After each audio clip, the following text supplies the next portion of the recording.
രഞ്ജിനിക്കെതിരെ വെളിപ്പെടുത്തലുകളുമായി സംവിധായകർ. അവതാരകയും നടിയുമായ രഞ്ജിനി ഹരിദാസ് തങ്ങളെ വഞ്ചിച്ചുവെന്ന ആരോപണവുമായി യുവ സംവിധായകർ രംഗത്തെത്തി. രഞ്ജിനിയുടെ പുതിയ ചിത്രമായ ഒറ്റ ഒരുത്തിയും ശരിയല്ല എന്ന ചിത്രത്തിന്റെ സംവിധായകരായ ശ്യാമും പ്രവീണുമാണ് രഞ്ജിനിക്കെതിരെ തുറന്നടിച്ചത്. സിനിമാസ്കോപ്പ് എന്ന പ്രസിദ്ധത്തിന് നൽകിയ അഭിമുഖത്തിലാണ് സംവിധായകരുടെ വെളിപ്പെടുത്തൽ. 2013 ഫെബ്രുവരി 14 റിലീസ് ചെയ്യേണ്ടിയിരുന്ന ഈ ചിത്രം രഞ്ജിനിയുടെ നിസ്സഹകരണം കൊണ്ട് മാത്രമാണ് ഇത്രയും നാൾ നീണ്ടുപോയതെന്ന് സംവിധായകർ പറഞ്ഞു. 2 ദിവസം ചിത്രീകരണം ഇല്ലാതിരുന്നപ്പോൾ തങ്ങളെ അറിയിക്കാതെ രഞ്ജിനി അമേരിക്കയിലേക്ക് സുരേഷ് ഗോപിയോടൊപ്പം ഷോയ്ക്ക് പോയി. ചിത്രത്തിൽ രഞ്ജിനിയുടെ ഭാഗങ്ങൾ ഷൂട്ട് ചെയ്യാൻ 6 ദിവസം കൂടി മതിയായിരുന്നു. തങ്ങൾക്ക് നൽകിയ ഡേറ്റിലാണ് രഞ്ജിനി അമേരിക്കയിലേക്ക് പോയത്. പിന്നീട് 3 മാസം കഴിഞ്ഞ് നാട്ടിലെത്തിയ രഞ്ജിനി ബാക്കി നൽകാനുള്ള തുക വീട്ടിലെത്തിച്ചാലേ തുടർന്ന് അഭിനയിക്കാൻ വരികയുള്ളൂ എന്നറിയിച്ചു. തുടർന്ന് നിർമ്മാതാവ് തുക വീട്ടിലെത്തിയ ശേഷമാണ് 2ാം ഷെഡ്യൂൾ പ്ലാൻ ചെയ്തത്.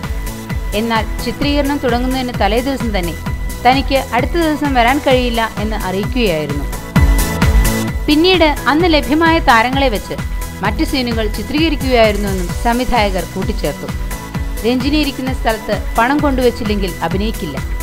പണത്തിന്റെ പേര് പറഞ്ഞ് നിരവധി തവണ രഞ്ജിനി ചിത്രീകരണം തടസ്സപ്പെടുത്തിയിട്ടുണ്ട്. കൂടാതെ ലൊക്കേഷനിൽ ഇവർ വൈകിയേ എത്താറുള്ളൂ. യൂണിറ്റ് മുഴുവൻ 2 മണിക്കൂർ വരെ രഞ്ജിനിക്കായി കാത്തിരുന്നിട്ടുണ്ടെന്നും ശ്യാമും പ്രവീണും പറഞ്ഞു. സാറ്റലൈറ്റ് അവകാശം വാങ്ങി നൽകാമെന്ന ഉറപ്പിന്മേൽ വൻ തുക വാങ്ങിയാണ് രഞ്ജിനി ഈ ചിത്രത്തിൽ അഭിനയിച്ചത്. ചിത്രം വൈകിയതോടെ ചാനലുകാർ പിന്മാറി. പിന്നീട് തനിക്ക് പരിചയമുള്ള ഒരു ചാനലിൽ നിന്നും സാറ്റലൈറ്റ് അവകാശം വാങ്ങി നൽകാമെന്ന് പറഞ്ഞ് 5 ലക്ഷം രൂപ കൂടി രഞ്ജിനി നിർമ്മാതാവിൽ നിന്നും വാങ്ങി. ഇത്രയൊക്കെയായിട്ടും രഞ്ജിനിക്കെതിരെ പരാതി നൽകാത്തത് അവർ അമ്മയിൽ അംഗമല്ലാത്തതുകൊണ്ടാണെന്നും അമ്മയിൽ അംഗമല്ലാത്ത രഞ്ജിനിക്കെതിരെ എവിടെ പരാതി നൽകുമെന്നും സംവിധായകർ ചോദിക്കുന്നു.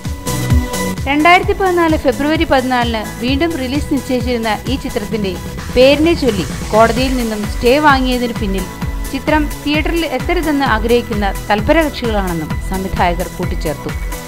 ഓരോ പ്രധാന വാർത്തയും ഇന്ത്യ ക്ലിക്സിലൂടെ അറിയാൻ ഞങ്ങളുടെ ഫേസ്ബുക്കിലും ട്വിറ്ററിലും അംഗമാകും.